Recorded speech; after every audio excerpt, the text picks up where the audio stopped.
2010, the Sacramento Kings draft Demarcus Cousins with the 5th pick. Now, this is important because I'm from Sacramento, right? I'm an avid Kings fan. Unfortunately, we have the worst franchise in sports as far as management and the worst general manager of Vlade Divac. But I love DeMarcus Cousins, right? He's a great player. He did a lot for the city.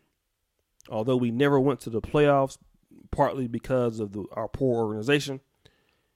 He plays with passion. He's good. He's exciting to watch. Not athletic, but he's a great player. Smart player. But DeMarcus Cousins had issues. On the court, technical fouls, in the locker room, with coaches. DeMarcus Cousins had a history of years of creating a track record for himself that people just despised him. It's true. So much so that the Kings got rid of him. Now, he went to New Orleans and he had a good year. He tore his ACL, and then he went to the Golden State Warriors. Let's talk about the Golden State Warriors. He didn't play the whole year, but when he came back, he had a change of attitude. Many people congratulated him for that change. And then he has another setback with another torn ACL. Then he has another setback because the game has changed while he's playing it. Now, let me talk about what I'm talking about right here, brothers. The game of basketball is phasing a player like DeMarcus Cousins out. He's a player that can't get up the floor like fast. He's not a good defender. And people are not really using post players. So then you go to the Lakers where you can team up with the LeBron, and then you have another setback. You tear your ACL again. Now, I'm compassionate for our brother, DeMarcus Cousins, because I know he's going through a lot. He used to be a high-quality athlete. He's on the brink of having his career ruined, right, because of injuries and the game is changing. Mentally, this must be messing him up, right? It's a tough time for the brother. But then this happens. His baby mama filed a police report, and now there's a warrant out for his arrest because of a domestic violence charge he makes on a threat, right? Something like this. All right, I did hear that he's getting ready to get married. I don't know if that has anything to do with it, but this is what it is. Okay? She wants to put a warrant out for his arrest. Now, our brother DeMarcus Cousins is going through a lot mentally, right? And we got to have compassion for brothers because, again, we all know that a lot of people want to blame men for everything, but obviously this is a tough time in his life, right? But here's the situation that we don't want to talk about. Once you get painted with a track record of being violent, of being crazy on the court, or whatever you're doing, people want to go ahead and run with it and trash you, no matter how much you want to change your life. That's just the truth. Like some of the brothers is all, was in jail. They come out, they're always tarnished with that, right? But then here's another story that you got to hear. Nobody wants to hear your side of the story. The blogs, the internet, everybody is not listening to his side of the story. Do you guys understand that? Now, I'm not advocating that you should ever make a threatening message to somebody. I think we've all done that. It could be in the heat of the moment or whatever. So it's against the law. I can't advocate it. But would I just be able to say that he just did that for no reason? Right? Well, I mean, did DeMarcus Cousins just really wake up and say, you know what, I'm going to go ahead on and mess my career up for no reason and threaten this lady based off the fact, for no reason. Okay.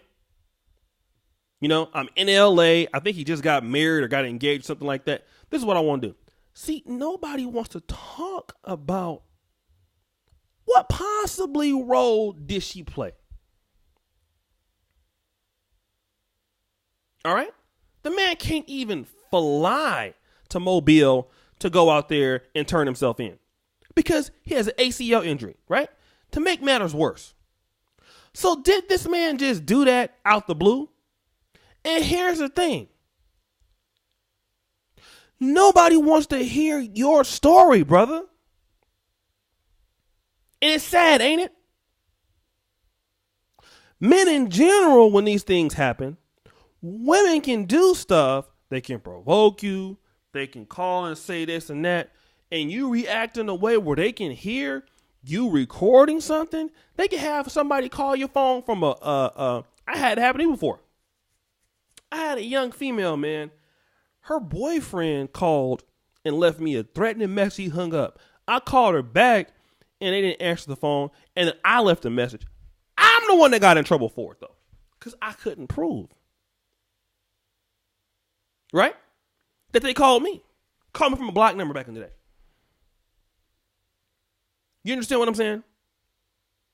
Called me from a block number. But I'm the one that got to pay the price for that. And this is what black men got to understand.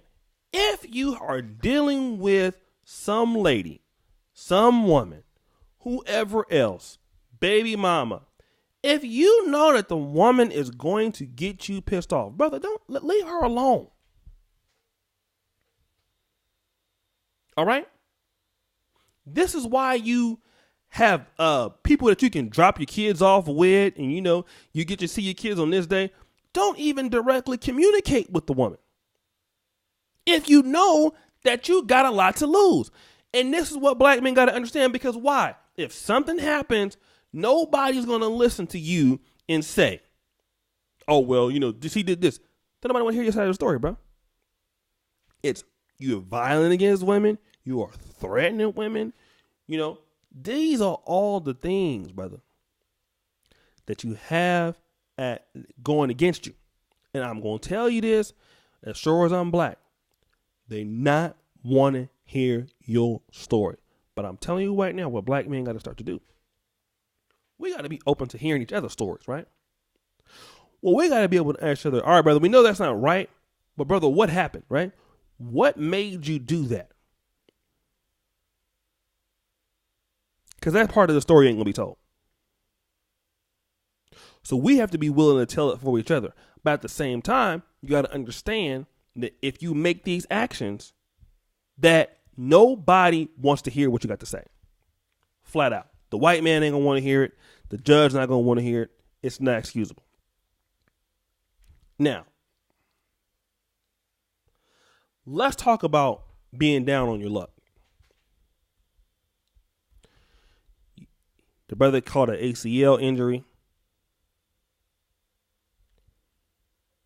Career going down the drain. He used to be the man, now he's not. Who do black men have to talk to during these kind of times, right? Who do black men have to reach out to deal with the mental stress of these things? See, these things stress brothers, right?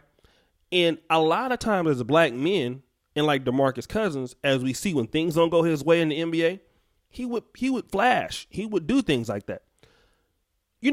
We as brothers have to look at other ways to deal with our problems, to deal with setbacks. Because just lashing out, I'm not saying that this is what he did, but from what we know, it leads to more consequences, right? It costs you more in the end. We have to really start to really take a mental note of black men's mental health. We have to really be considerate to the things that other black men are going through. Because when you look at Demarcus Cousins, you're like, oh, well, man, he's rich. He's playing basketball. I mean, he's loaded for the rest of his life. That don't mean the man don't want to play basketball, though. That don't mean that the man, he wants to compete at the highest level. He can't play at the highest level he wants to play it with. The game is passing him by, literally. He's not even needed in the current version of the NBA, right? He's getting paid $5 million a year when he used to get paid 20. He used to be an elite all NBA player. Now you damn near the third or fourth option on the team. Man, all of that stresses a brother, right? So we have to really look at that, man. We got to really start to understand the mental health of black men. This is really, really, really, really important, brother. So, let me know what you think, guys. Subscribe. Allow brothers to tell their story. And again, what do you guys think about this? Comment below. And as you know, the buffoonery remains at an all-time high. I'm out.